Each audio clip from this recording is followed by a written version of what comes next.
The Americans seem to regard terrorists as good terrorists and bad terrorists. They're working with the YPG terror group. So what is it that the White House doesn't understand about the connection between the PKK terror group and its Syrian arm, the PKK terror group? Is it that they don't understand, or they don't want to acknowledge that they don't understand?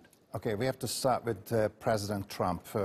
Apparently he has been very bored at the White House Oval Office in the last few days. Weekend was apparently very boring for him. He actually tweeted a few times on that. And he has this business about the wall and everything. And of course, it's very stressful. Now, he tweets out policy. And at this point, we can just make a difference between President Trump himself and the rest meaning the National Security Council, headed by John Bolton, and then there's Secretary Pompeo. Secretary Pompeo seems to be the closest that is singing to the tune of Mr. Trump, but I'm not sure that's certain about Mr. Bolton. Now, with these tweets, yes, there is a threat. Turkey doesn't operate well under threat, but the main message, I think, is that the U.S. is seriously withdrawing from Syria, or actually, correction, President Trump is withdrawing from Syria. That's for certain. And number two, he is also opening a way for Turkey to enter Syria without firing a shot, and even at a set territory of about 20 miles from the border. Now, Turkey might even extend this if it deems suitable.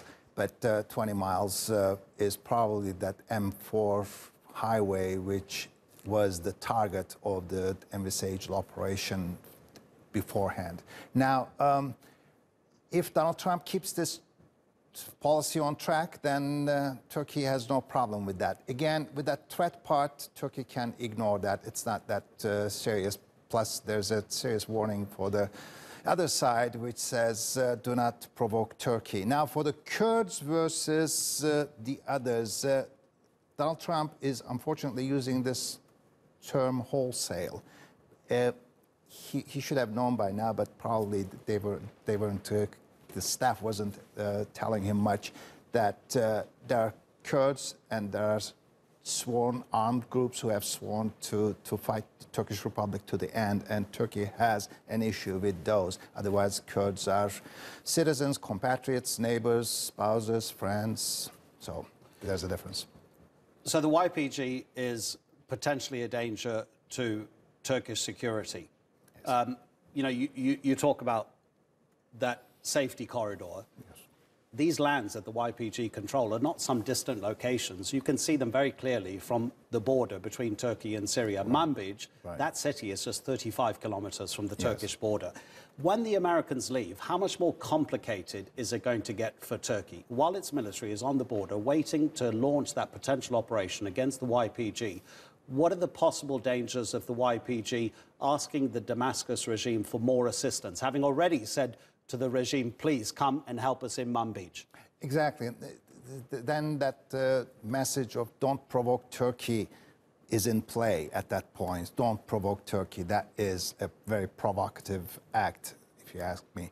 Now, again, the details of this, whatever Donald Trump has in mind, needs to be ironed out between the military to military talks, which are expected this week. And I think James Jeffrey is coming to Turkey this week, and also he's supposed to be carrying something that Washington Post mentioned, a map of where Kurdish population and Arab population and other ethnic groups are in Syria, and one observer apparently or reportedly mentioned this as Sykes-Picot on acid. Now, acid or not, but Turkey has very clear security concerns, and Manbij was supposed to be handed over to Turkish army a long time ago, and the U.S. is now withdrawing. Those are the facts we have in hand. Also, Mr. Pompeo's message that Turkey has a legitimate right to protect its borders. So when combined, all of these, whatever Turkey deems necessary will happen. That's the bottom line.